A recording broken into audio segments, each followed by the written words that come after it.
So hello guys. So I'm making this video to cover index of paper 6 international IBS case studies.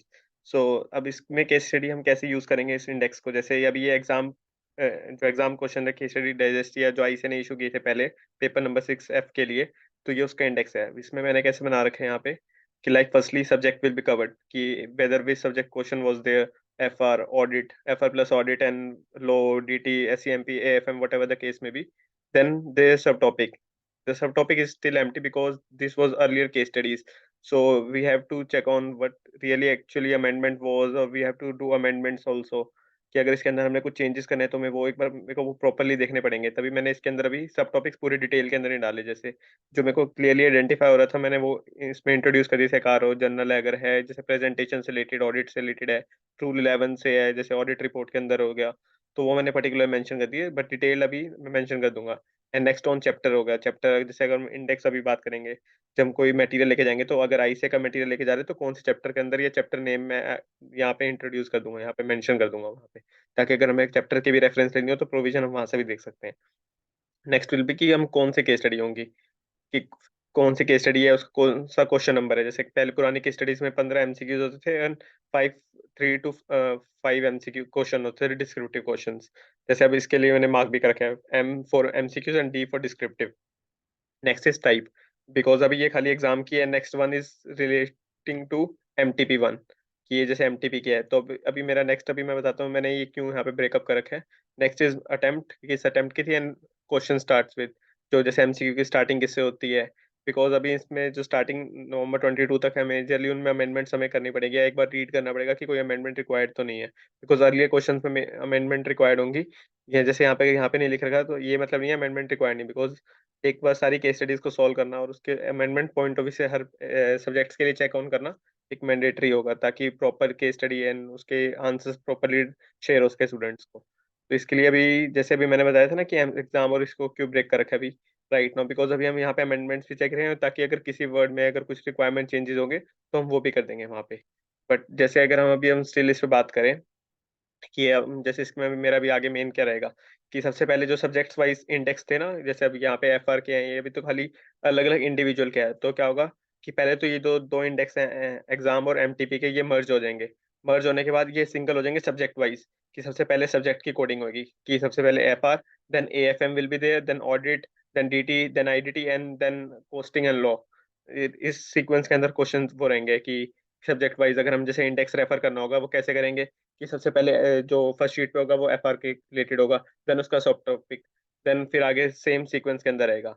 और जैसे भी ये question number की जो ये आगे ये भी लिख रखे हैं ना मेंशन, जैसे W से रिलेटेड है, D से है, ये भी एक A to Z के असेंडिंग ऑर्डर के अंदर हो जाएगा। जैसे अगर हम एग्जाम टाइम में अगर कोई सेम क्वेश्चन आता है तो हम ये हेल्प ले सकते हैं यहाँ से। बट ये लास्ट आउट होगा, ये नहीं है कि हम इसको फर्स्ट आउट के लिए सारे इसमें ढूंढने लग जाए, बिकॉज एक ये हेक्टिक टास्क हो जाता है। तो इसको हम अवॉइड करें एक बार स्टार्टिंग के अंदर, की पहले हम खुद ट्राई करें कि हमें मिल जाए कोई प्रोविजन या कोई स्टडी मटेरियल से रिलेटेड, या डायरेक्टली हम प्रोविजन हेल्प ले लें।